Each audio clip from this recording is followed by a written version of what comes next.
Kanye West's College Trilogy. This trilogy consists of the College Dropout, Late Registration, and Graduation. These 3 albums were complete in a span of about 3.5 years, beginning with the College Dropout, which was released on February 10th, 2004, with Late Registration being sandwiched in between the two, dropping August 30th of 2005. And then finally coming to completion with Graduation, which was released on September 11th of 2007. The College Dropout is up first, being the birth of this trilogy, with a short intro to kick things off on this album. And on this short intro, we get DeRay Davis's best impersonation as a school administrator, and he's telling Kanye that he wants him to do something beautiful for the kids in this school, which then seamlessly transitions into the opening track titled We Don't Care, where Kanye says this is a perfect song for the kids from the intro to sing. Kanye opens up this track with the lyrics, "If this is your first time hearing this, you're about to experience something so cold," where he takes us into a deep dive of how he used to sell drugs as a side hustle to get by, and how he wants the students to follow in his footsteps. And that's exactly what we hear in the course of this song, as a children's choir is singing about how they've obtained a lot of money by selling drugs. As we get into the second verse of this song, Kanye is shouting out the people who are working a normal 9-to-5 job, who were selling drugs along with that to make a little bit of extra cash. The third verse of this track is Kanye West explaining how the school system doesn't agree with his tactics of making money. And he talks about on this verse how he was in some of the slower classes, which caused people to doubt him even more, but he ignored all that and succeeded anyways. Even though this song has upbeat production, Kanye's lyrics and just the overall subject matter on this song are really contradicting to it. Next up, we have Graduation Day, which is the first of 6 skits on this album. And on this skit, we hear DeRay Davis yet again, who just sounds really pissed off at Kanye for not doing something for the kids like he said he was going to. And because of this, DeRay Davis revokes Kanye's right to graduate and walk across the stage, and then kicks him off the campus completely. T-Pain closes off this track telling us about how Kanye had better plans than what school originally had intended for him, and that if Kanye's mom found out about his plans, it was going to be nothing but trouble for him. Up next on this track list is the really well-known track All Falls Down. This song was self-produced by Kanye West himself with a simple but sweet acoustic guitar beat. This song is about a woman who just feels lost in the scheme of college altogether, and how college isn't what she really wanted to do. She really wanted to do people's hair. When she eventually did get into her hairstyling career, Kanye says how she wasn't really smart with her money, blowing it on a pair of shoes and also a new car, and her buying all these expensive things that she isn't able to afford is just her self-consciousness getting the better of her. We then figure out more stuff that she's blowing her money on, how she goes to the grocery store wearing the newest jersey, and how she can't even pronounce the big name brands that she's bought correctly because she's so caught up in looking great because of her ego.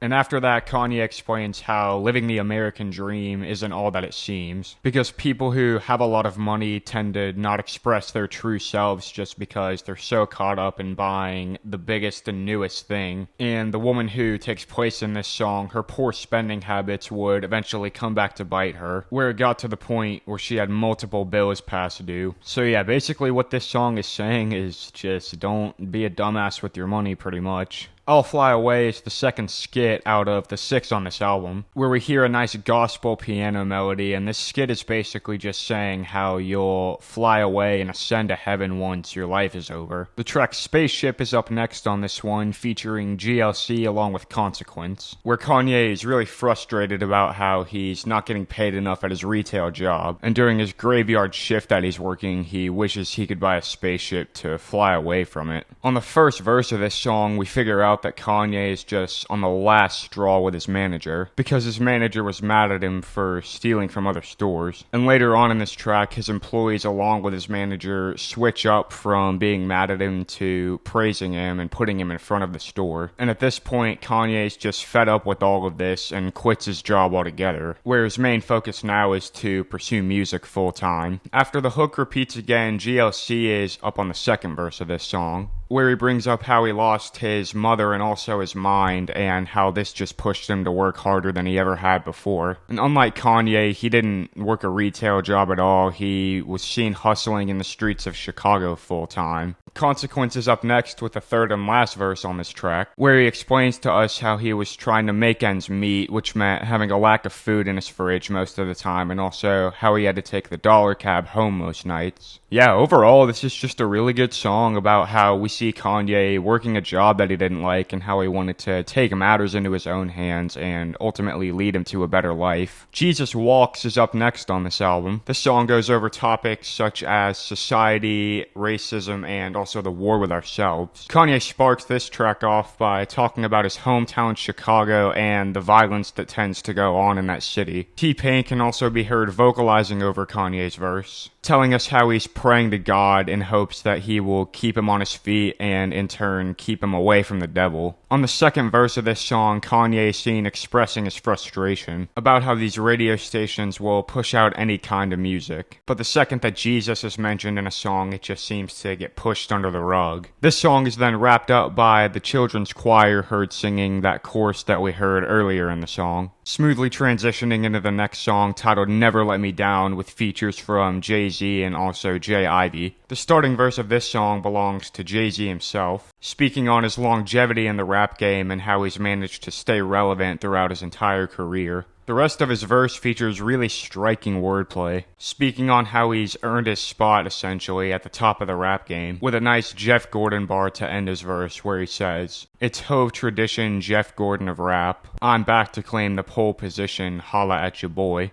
Kanye is up next on this track where we see him diving into social issues, discrimination, and also his own experience with racism. This verse starts off with him talking about his mother who was arrested at age 6 for sitting down at a sit-in where only white people were allowed at the time. He continues on with the topic of racism, even explaining how they made him show his ID at Sam's Club. Later on into Kanye's verse, he gets a little more introspective, saying how one of his saddest days was the day that his girlfriend's dad had passed away, and how his promise to her father was that he was going to marry his girlfriend. Kanye's verse ends going over the car accident that he got in at 25, which almost took his life, and how he can't help but feel that he had angels looking over him that day. Verse number 3 with Jay Ivy is up next on this track, saying that we're all here for a reason and how his end goal is to inspire positive change into the lives of many people. This is a wonderful track in my opinion, as it goes over resilience, determination, and just having faith in yourself. Get 'Em High is up next, featuring Talib Kweli along with Common. This song is a definite mood switch from the previous track, as this one is kind of upbeat and something you can dance to. Kanye is featured on the chorus of this song where he's speaking about how weed just brings people together and how they keep their hands up. Verse 1 is Kanye talking about his problems in college and how this ultimately led him to dropping out, and how he proved his teacher wrong who said he would never amount to nothing, but then showing her his plaque that he had earned. Kanye West and Talib Kweli share the second verse on this track. Kanye is up first on this one where we see him and a girl having a conversation back and forth on Twitter, where he mentions to her that he knows Talib Kweli as an acquaintance, but how she doesn't believe him. Talib Kweli and Common are both on the third verse of this cut, and these two are also sticking to the topic of weed, which can ease the stressfulness of being a rapper in the industry. This song was a really fun listen in my opinion, as I suggest you give it a spin. Next up is the third skit on this album titled Workout Plan, where we hear a woman saying how she bought this new workout plan and how it's made her feel better than ever, which brings us to the next full-length track, The New Workout Plan, which is a humorous and satirical cut where Kanye is instructing a workout plan, convincing women that if they follow through with said workout plan that they'll be able to pull somebody famous like an NBA player. And he's instructing these women to keep their stomachs flat by giving head. Like, what the hell? Later on, he satirically says how they should drink Hennessy in order to make them more attractive, just like the models. And also on this track, he is bragging about how he can reel a lot of women in sexually and how it's not a problem for him. On the midway point of this track, we hear 3 women giving their testimonies on how they followed through with this workout plan with Kanye and how they were able to pull the NBA player like he promised. Yeah, and basically this song was just kind of a funny way to hint at the misogynistic stereotypes in the music industry. Next up is Slow Jams with Twista and Jamie Foxx. We first hear Jamie Foxx talking to Kanye on the intro of this song, explaining to him how women are not too big of fans when they hear fast-paced music coming on in the club. Jamie Foxx and Luther are both on the chorus of this song, which sounds beautiful, saying how instead of playing these fast-paced songs, they should play something more like Marvin Gaye that has a slow jam to it. Kanye West is on the first verse of this track where he's saying that when the slow song is played like the women requested, this creates a sort of sexual tension between Kanye and the woman that he brought to the club that night. Twista on the second verse of this song then explains how he likes slow music for a different kind of reason, because he likes to sit back and just smoke weed to it and just kind of mellow out. This song overall just kind of explains how nightclubs were better in a sense whenever the slower 70s and 80s music would be played rather than the music that was popular at that time. This then brings us to the next track titled Breathe In, Breathe Out featuring Ludacris, who's on the intro of this track where he's conveying the overall message of this song, which is that being too caught up pursuing materialistic items can often cause people to forget their true purpose and why they're really here. Kanye West continues to speak on this topic as he's on the first verse of this song, where he's seen flexing all of these expensive items that he owns, such as a new ice chain, a new pair of Cartier sunglasses, and also a new Mercedes-Benz car. And he wraps up his verse basically saying, "What the hell is wrong with me? Why was I doing all of this? Why was I spending all of my money till I was dead broke?" And he wraps up his verse basically saying, "What the hell is wrong with me? Why was I doing all of this? Why was I spending all of my money till I was dead broke?" Kanye is also featured on the second verse of this track as well, with the starting lines being absolutely hilarious as we hear him say, "Now even though I went to college and dropped out of school really quick, I always had a PhD.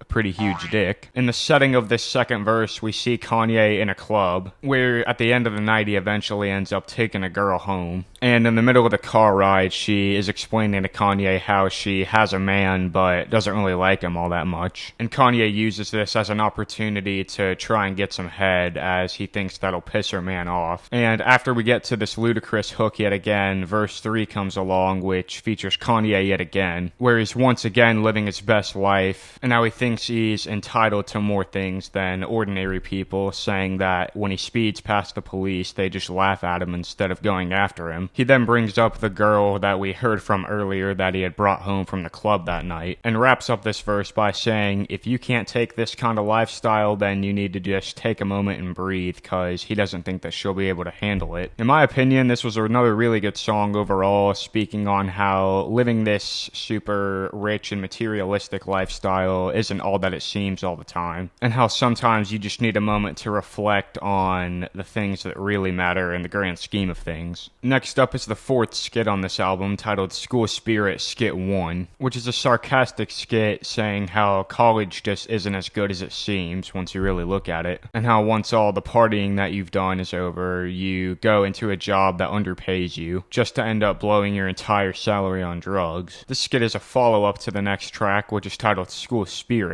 Kanye starts this track off by listing different Greek life organizations, and explains to us his personal success, even though he doesn't have a college degree to show it, and instead decided to start his own business and also pursue his rap career. He also on this track hints how the education system has a lot of flaws, and how the person that graduated at the top of his class went on to be nothing more than a cheesecake waiter. The second verse on this track is Kanye bragging about how he can attract women super easily thanks to his rap career. The track ends with a refrain from Kanye where he says, "I feel a woo coming on, cuz," because he knows that he can achieve even more even though he already has a high level of success. And the ending of this track brings us to the fourth skit, which is School Spirit Skit 2, which features the same person that we heard in the first School Spirit skit. And he basically is just saying on this one how you are showing off all your degrees to people that are hating on you even though you're 52 years old. We have back-to-back skits at this point on the album, as Lil Jimmy skit is up next, where we now see somebody named Jimmy and how his father from the last skit had passed away, and how all that his father left him with was his degrees from college. Next up on this track list is the song 2 Words featuring Mos Def, along with the Boys Choir of Harlem. I really like the production on this song, as it has a nice simple guitar melody being complemented by another electric guitar as well. Kanye is on the starting chorus of this track where he says there's only two places that you can end up, either dead dead or in jail. Mos Def kicks this track off with verse number 1, where he's using little 2-word phrases to kind of express the title of this song, which is 2 words, which was really creative in my opinion. Where he says, no love, no breaks, Big Macs, fat folks, black folks. And he uses these phrases to describe the struggles of African Americans. Kanye is on the second verse of this song, basically doing the same thing structurally with the lyrics that we heard Mos Def doing in the first verse, saying how he'll rep his hometown Chicago till the day he dies. And on this track, he's basically saying how he knows how a lot of people in the city of Chicago tend to get racially profiled and how it's his duty to hold down the city. As Kanye's verse comes to an end, after the hook, we get verse 3 from Freeway, who I forgot to mention earlier, as he gets into topics of gunplay with a different starting line, with his line being 2 letters instead of 2 words, which are A and R. Another 2 words that'll turn people into are fast runners. And Freeway's verse basically consists of how you should always be watching your back or else bad things are going to happen if you don't. This track closes off in nice fashion as we have a violin section to tie the song off. Next up, we have the third to last song on this album titled Through the Wire. The basis of this song is how Kanye got into a nearly fatal car accident, which resulted in him having a fractured jaw in 3 places. And 2 weeks after this incident, he still managed to record a song even though he had his jaw wired shut. And that's exactly the intro we hear from Kanye as he says, "This can't stop me from rapping." The start of verse 1 is Kanye explaining to us how he can only consume these smoothie type drinks as he can't even open his mouth. And how he's going to go insane because he can't even eat the pancakes that somebody ordered. He can only sip the syrup. He also says that there was no point in lying about his mouth being wired shut because he was trying to get signed at the time. And interestingly enough, he was in the same hospital bed that Biggie Smalls ended up dying in. And Kanye wraps up this first verse by saying how this is going to be history in the making for him. And after this first verse ends, we're met with this beautiful chorus from Chaka Khan, where over it, Kanye is apologizing to us for his current situation that he's in. As verse 2 of this track comes along, Kanye starts to explain his injury from his perspective, saying that we, the listener, don't know the pain that he's been experiencing through all of it. And towards the end of his verse, he says in third person that, "I must got an angel, cause look how death missed his ass." Kanye does lighten up the mood on this track a little bit on the last lines of this song, saying how if the doctor were to put a metal plate in his chin, he wouldn't be able to go through security, therefore he wouldn't be able to board a plane. And yeah, that's gonna do it for this track. This is one of my favorite songs on the album so far. I love the subject matter on it, and I also love the story that Kanye tells on this track, as it's really compelling in my opinion. Next up, we have the second to last track on this album titled Family Business, where the first couple of lines in this song are Kanye explaining the pain of losing a family member. And we hear Kanye on this track explaining this from his perspective, saying how he has a harder time during the holidays now that the family member that had passed away is not there with them anymore, and how he even makes him a plate on Thanksgiving to remember him. The chorus of this song says that all the fancy stuff in life doesn't matter to Kanye as much as his family does and cherishing them. The second verse of this track is Kanye going over all the fun times that you tend to have with your family whenever you meet up for a big gathering, and how at some family gatherings you might be with a relative that you don't like, such as an aunt who doesn't make good food, or cousins that you really don't like being around. And the third verse of this song is relatively similar to the second, as it just goes over getting along with each and every member of your family no matter your differences. And the ending chorus on this song is similar to the one that we heard in the second verse, saying how no material object in the world can compare to a family's love. Yeah, overall, this is honestly my favorite song on the album so far, as it just goes over love and family and not being divided even if you have differences. The closing track on this album is appropriately titled Last Call, being a hefty 12 minutes and 30 seconds in length. This song commences with Jay-Z being frustrated with Kanye that he made him do this song, and Kanye starts this track off by proposing a toast to Rockefeller Records, where he reflects on his road to fame and all that he's been through, from dropping out of college to becoming a success in the rap industry. And yeah, this song was an excellent excellent closer in my opinion, as it kind of just summarized and glued together all the subject matter that we've heard from this entire album. The next album up on the College Trilogy is Late Registration, with the opening track being a skit titled Wake Up Mr. West. DeRay Davis makes yet another return on this skit where he's portraying a teacher and is seen belittling Kanye, saying how he's doing nothing with his life. And he seems frustrated with Kanye because Kanye thinks he's entitled to everything. And the ending to the skit is Kanye sleeping in class, to where his teacher responds telling him to wake up. This then takes us to the first track, which features Adam Levine, titled Heard Him Say. The instrumentation to this song is a really calm piano melody. Kanye starts off this track by saying how while he was asleep, the one thing that he did hear his teacher tell him was that nothing in life is promised to you. On verse number 1 of this song, Kanye speaks on the struggles of achieving, getting paid a higher wage, and ultimately financial freedom. Kanye also gets into governmental issues such as the AIDS epidemic and how that can lead to people feeling hopeless. Kanye, however, does tie this verse off on a nice note, saying how if you work hard enough, you'll eventually pursue your dreams. Kanye on the second verse gets into how some people in your life come and go, and how the ones that tend to stay make the right decisions, and how the ones that go do the opposite and just make the wrong ones all the time. On the finishing chorus, we get Kanye and Adam Levine together, where they bring us back to the whole meaning of this song, which is that nothing's ever promised in life. This song was a really good listen. It had a great message in my opinion, and let's move on to the next track. The next track on this album is one that's really well known, which is Touch the Sky with the Lupe Fiasco feature, which is about pushing yourself and staying on your grind even though you might face some self-doubt along the way. Verse number 1 is basically just Kanye summarizing his life before the fame and how he kept grinding and grinding harder and harder to get him to where he wanted to be. In verse 2 of this track, we see Kanye going out and buying expensive clothes when he couldn't afford them. He also speaks on how he would have nervous breakdowns because he would see many artists that were doing better than him at the time. And he ends this verse saying how he wants to right his wrongs and how writing songs helped him to do just that. Then we hear Lupe Fiasco on the third verse of this one. Lupe Fiasco, in my opinion, has great wordplay all throughout his verse. And he's basically on the same train track as Kanye on this one, as he's saying to never give up and just push through the hardships that come with the grind and to ultimately reach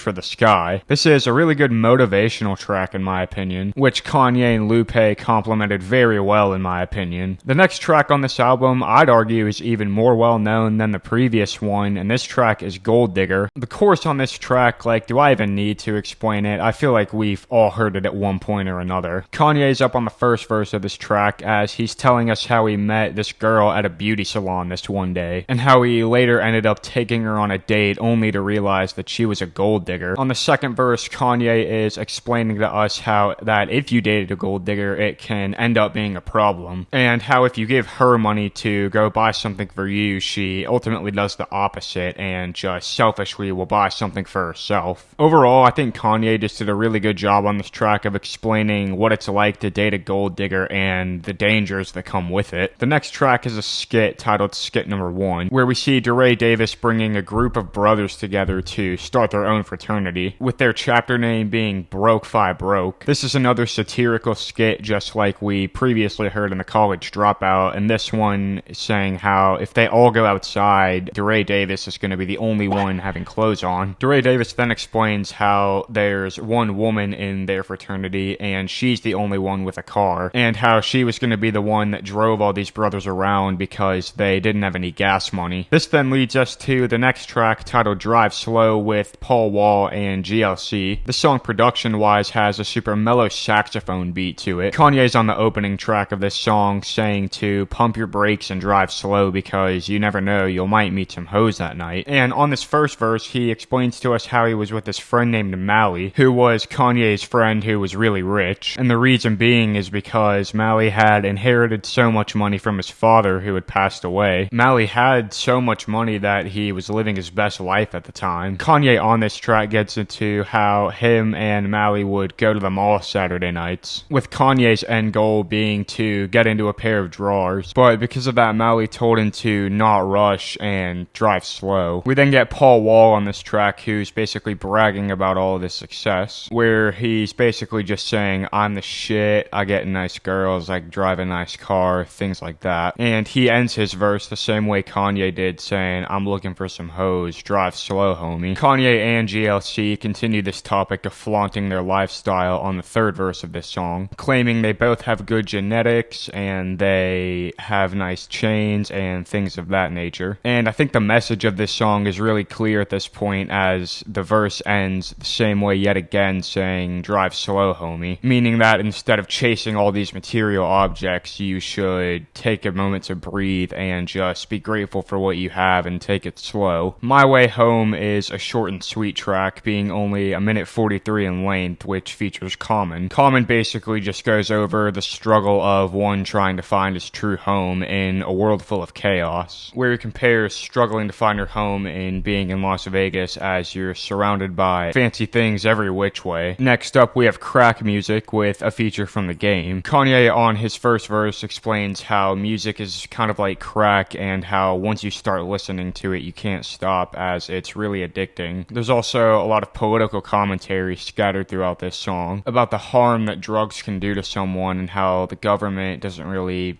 do anything to stop it. Next up is the track titled Roses, which is one of the deeper songs on this album, where Kanye is bedside in a hospital by a loved one, and how it's not really looking good for said loved one, as she might not pull through. And because of this crucial situation, Kanye asks for the best nurse to fly in to try and get her some help, but that escalates rather quickly, as the nurse just wants autographs and signed t-shirts from Kanye instead of helping the loved one trying to survive. And Kanye at this point is just at a really low spot, as he's just hoping for a sunny day at this point. This is a really deep and thought-provoking track in my opinion, as I suggest you would give this one a listen. Next up is the track titled Bring Me Down, where we see Kanye explaining how just because he's achieved fame that a lot of people have tried to push him down and bring him down in a sense. But despite all this negative talk towards Kanye, he ignores it and just continues to succeed, proving his haters wrong. And this song overall just has a really great message, as it goes into topics about persevering through hard times and just having faith in yourself. The next song on this album is titled Addiction, which is pretty self-explanatory in and of itself. Kanye on this track focuses on the three main addictions that are holding him back, essentially. Those three addictions being girls, money, and weed. And he explains to us on this track how he's in a relationship with a woman who also holds these addictions, and how indulging in these three addictions seems to bring them close together. But deep down, he knows that these are holding him back and not getting him to where he wants to be, but yet he still continues to partake in them. This is a really valuable song that goes over just how real addiction can be and how it can take over your life at any given moment. We then see the Bro Fi Bro fraternity making their return on skit 2. And on this skit, they seem to be doing their fraternal chant, saying how they don't spend any money and because of that, they don't have any cars or clothes. Diamonds from Sierra Leone is the next full-length track following that skit. And Kanye starts this track off by saying to spoil yourself, as it's important. But then he realizes that that isn't true, and he only said that because he was off the Henny. This then leads us to the second verse of the track, where we see him being so caught up in the glitz and the glamour of being famous, but he takes a moment to reflect and how he needs to slow down, because his ego has gotten the best of him. And at the end of Kanye's last verse, he is seen hinting to us, saying that while diamonds do tend to last forever, the potential consequences that can come from having them are not pretty. The next track on this album is titled We Major, with features from Nas and also Really Doe, with the really anthemic sounding beat and some nice horns. And this song's message is to celebrate success and that any dream possible can be accomplished, whether it's a big or small one. And Nas, in my opinion, did a really good job of explaining that. How when he first started off his rap career, he usually wouldn't have any idea on what to write about. And he was reflecting on the hardships, on what he had to go through, and how that led led him to have a successful rap career, giving his blood, sweat, and tears to the game. And Kanye on this one is revolving around the same subject matter of facing adversity and then rising to the top. After We Major, we're met with the third skit on this album titled Skit Number 3, finding out how the Broke Fight Broke fraternity was founded, which was by slaves who were broke in the 1920s. Hey Mama is the next song up on this album. This is a very heartfelt track which is dedicated to Kanye's mother Donda, where he's heard showering his mother with compliments left and right, and how she got Kanye through his rough childhood. The setting of this track takes place when Kanye was only 7 years old, and despite him only being 7 years old, he told his mom that he would eventually get him out of their situation they were in at the time, and how he promised his mom that he would buy a mansion that they couldn't afford. On the second verse, we hear Kanye's mother telling him to go the normal route and get a college degree, but Kanye did otherwise and selected a rap career instead, and his mother still supported him even though he went that way. And yeah, this is just a really heartfelt song about how much our mothers really do care about us. Up next, we have the third to last full-length track on this album titled Celebration. On this track, Kanye is seen celebrating all of his accomplishments and puts his worries to the side. On the beginning course of this one, Kanye is seen going to the liquor store and then just going crazy after he purchases it. And then verse 2 just explains Kanye's child looking him up on the internet, and then Kanye had to break the news to him that he was an accident, and how that was still a celebration to him. And overall, this is just a really feel-good song about letting loose for a night and just not giving a fuck and living your best life. We then get on to the last and final skit of this album titled Skit Number 4, where we see the Bro Fi Bro fraternity in a private meeting, and how one of the fraternity brothers was an imposter among them because he was making beats on the side, and they're all mad at him because of this, because they figure out that he's been eating every day while they've all been struggling. Next up is the track titled Gone with Cameron and Consequence as features. The first verse is a short one from Kanye, where he's seen rolling through the airport with 20 Louis and he's treating himself like a prince. On the second verse of this song, Kanye speaks on how he could teach people from his success in the rap game. Later on, we get a feature from Cameron. Cameron on this one speaks on the toxic relationship that he was previously in and how getting out of it was the best thing that happened to him. And because he got out of this relationship, he had a lot more time to focus on his craft and career. Consequence takes place on the last verse of this song, and on this one he speaks on his past mistakes and how he vows to never make them again. Kanye then makes his return to the mic, filling in the final verse of this song, where he was reflecting on his life before all the fame had hit him. And now, because he is famous, he gets to travel to a lot of different countries, such as Europe. And this then takes us to the final track of this album, titled Late. And on this track, we see Kanye when he went to school, and how whenever school did start, he missed all of the registration for classes by a few seconds. And how because of that, he ended up in a basket weaving class, which made him feel like he was underachieving a lot.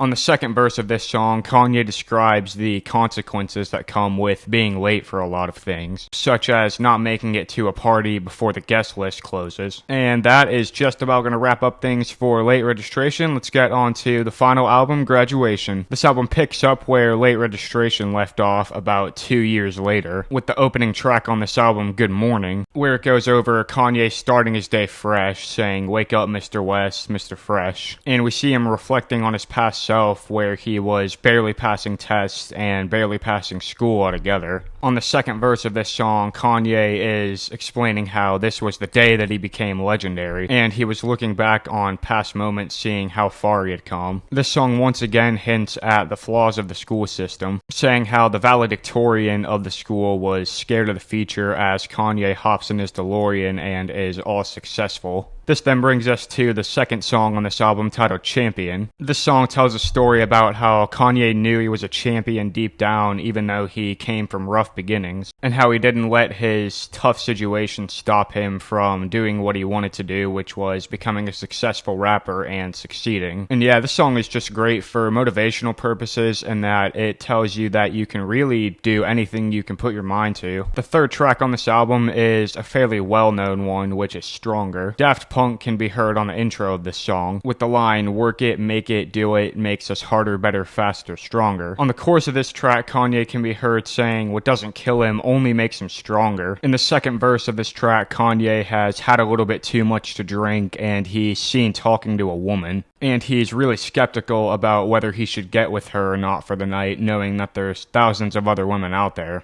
And the remainder of this song really just does a great job of explaining how going through difficult times and persevering through them is always going to make you come out a stronger person. We are now onto the fourth song, titled "I Wonder," which goes over that if you have a goal that you're aspiring to achieve in life, there's always going to be hardships and struggles that you have to persevere through. And that's just what we see Kanye narrating on this one, as a psychic told Kanye that one day his name would be lit up on the skylines of Chicago. And because the psychic said this pushed Kanye to try even harder and harder on his grind. This is a really meaningful track in my opinion, as the lyrics are really emotional and motivational at the same time. And I suggest that you would give this one a listen if you haven't. The fifth track on this album is titled "Good Life," which has a feature from T-Pain. Kanye explains to us on the first verse of this song how the good life is being able to go to any city that you want to at any given time, such as Atlanta, Chicago, New York, Miami, and others. To end this verse, Kanye says how 50 Cent told him to switch up his style, and that if the haters don't like it, you just have to block all that out and let them hate, cause this will eventually lead to the good life. On the second verse of this track, Kanye introduces us to more of this good life. He says how he has alcohol being served to him at all times, and also lots of women around him. And I feel like the 50 Cent bar at the end, which he does say again, is a reminder, just to again say, you gotta switch up your style, and if the haters want to hate, let them do so. This is a really fun and catchy one from Kanye, explaining to us the life that comes with being successful and also the perks that come with it. The fifth track on this album is one of Kanye's most well-known songs, "Can't Tell Me Nothing."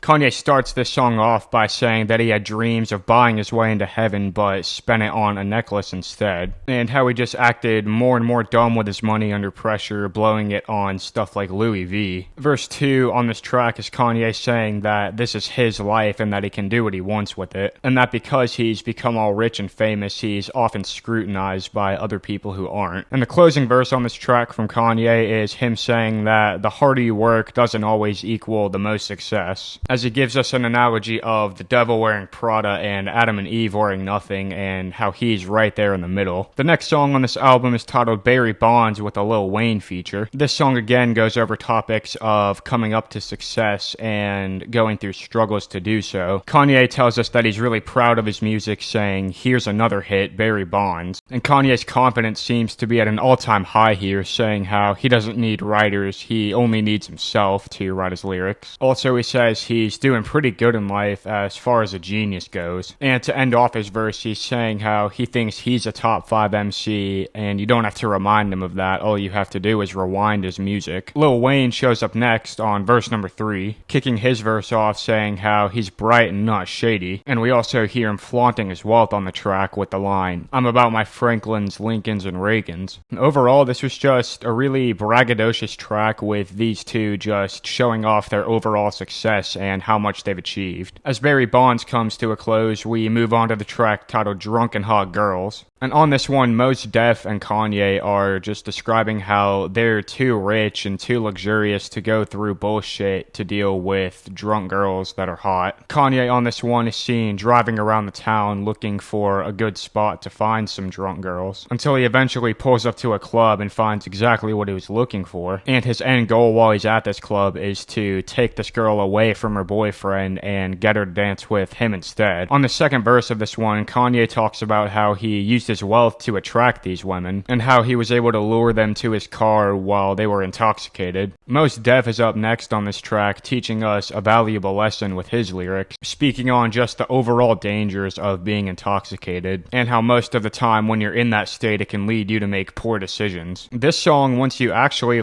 shit and break the lyrics down, actually you realize that it teaches a valuable lesson that you can take with you. The next song on this album is titled "Flashing Lights." This song goes over Kanye explaining how he became wealthy and how it changed his life for the better. Where on verse 1, he talks about how he went on a luxurious trip to Florida, and he tells himself, why can't life always be this easy, while being surrounded by paparazzi. As verse 2 comes along, he starts it off by talking about how his sweetheart and him parted ways, but how she's still always been on his mind, and how they would even sometimes bump into each other like on a flight, and Kanye wants her to come back home with him because he likes her so much. This is another great song in my opinion, with a great beat as well, talking about how being famous and having this wealthy lifestyle can lead to a lot of people being around you. Everything I Am is up next on this one. And on this one, Kanye speaks on just being true to himself and not letting his haters influence his mood. And also just the flaws that Kanye had to continuously endure to mold him into the artist that he is today. On the first verse, Kanye's heard comparing himself to Beyonce, saying that he'll never be as picture perfect as she is. He even compares himself to the beat of this track, saying that he'll never be as laid back as it is. The second verse goes over just all the criticism that Kanye's faced over the years as a musician, where he says, and I'm back to tear it up, haters start your engines, I hear him gearing up, and also how people are talking so much smack to him that they can't even get the correct haircut. We then get to the third and final verse where Kanye wraps up this track saying that he still has a lot to say but is ultimately silenced. This is actually one of my favorite songs on Graduation personally, as it just talks about being yourself and also staying true to oneself. We are now on to the third to last track of this album, titled The Glory, which features a classic Kanye Chipmunk sample. To commence the first verse, Kanye has various sports bars involved, some being, in 2 years, Dwayne Wade became Dwayne Wade. Also, I'm like Gnarls Barkley meets Charles Barkley. And for the remainder of the verse, Kanye says how he's married to the game and won't do anything to give it up, as this path has helped him achieve incredible levels of success in his lifetime. As we get to the second verse of this one, Kanye is seen at the Grammys, and he's there feeling like he's the shit and his ego is at an all-time high, saying how with his high ego he can stand there in a Speedo instead of a tuxedo and still be looked at as a hero. Kanye also gets into topics of wanting to be compared to rappers in the 90s, such as Biggie, Big L, and Tupac. And yeah, the overall message of this song was the victories that Kanye had accomplished from putting in hard work year after year, and how he put his studies aside to focus on obtaining glory instead. We're now on to the second to last track of this album, which is titled Homecoming. Chris Martin from Coldplay is on the hook of this song, who just sounds absolutely incredible. Kanye takes an opening line from Common's I Used to Love Her, saying, I met this girl when I was 3 years old, and what I love most, she had so much soul. And he says how her name was Wendy and how she liked to blow trees, and from that point on, he could never blow her off. And the basis of this song is basically just Kanye explaining how he comes back to his hometown whenever he got famous, and how he wants to reconnect with the people that he knew from there. As we near the second verse, Kanye talks about how we hear Kanye reconnecting with this Wendy girl years later, and she's dissing him about his kids, saying how they just want to rap just like he does. And Kanye was saying how because of this everybody's got him figured out all wrong. And Kanye wraps up this verse speaking on his hometown of Chicago, saying, you never realize what you have until it's gone. And yeah, this was just a really solid song where we heard Kanye reconnecting with his hometown friends and also his family in the city. The final track on this album is titled Big Brother. This song, we hear Kanye taking a deep dive into his relationship with Jay-Z and how Jay-Z was kind of a catalyst to Kanye's start in the music industry. Jay-Z is seen receiving such high praise from Kanye on this one, so much so that Kanye refers to him as one of his big brothers. He helped him out so much. As we get deeper into this song, Kanye mentions how he was really shy to first meet Jay-Z, even though he really wanted to show him the beats that he had created. On the second verse, Kanye speaks to us about how he felt like Jay-Z's music would always seem to outshine his. But as we get on to the third verse of this song, he admits that he has kind of a rivalry with Jay-Z, where he had a strong desire to outperform his mentor at this point. As this song comes to a close, we hear Kanye and Jay-Z coming to terms terms despite both of their differences. But deep down, Kanye feels like he still has a little bit of frustration against Jay-Z, even though they've come to terms. This song just could not have been a better closer to what was an excellent trilogy. And that's gonna wrap it up for this one. I hope y'all liked this video. I put a shit ton of time into editing this, so let me know what y'all think. Don't forget to leave a like, drop a comment, and of course subscribe to the channel, and I'll see y'all in the next video.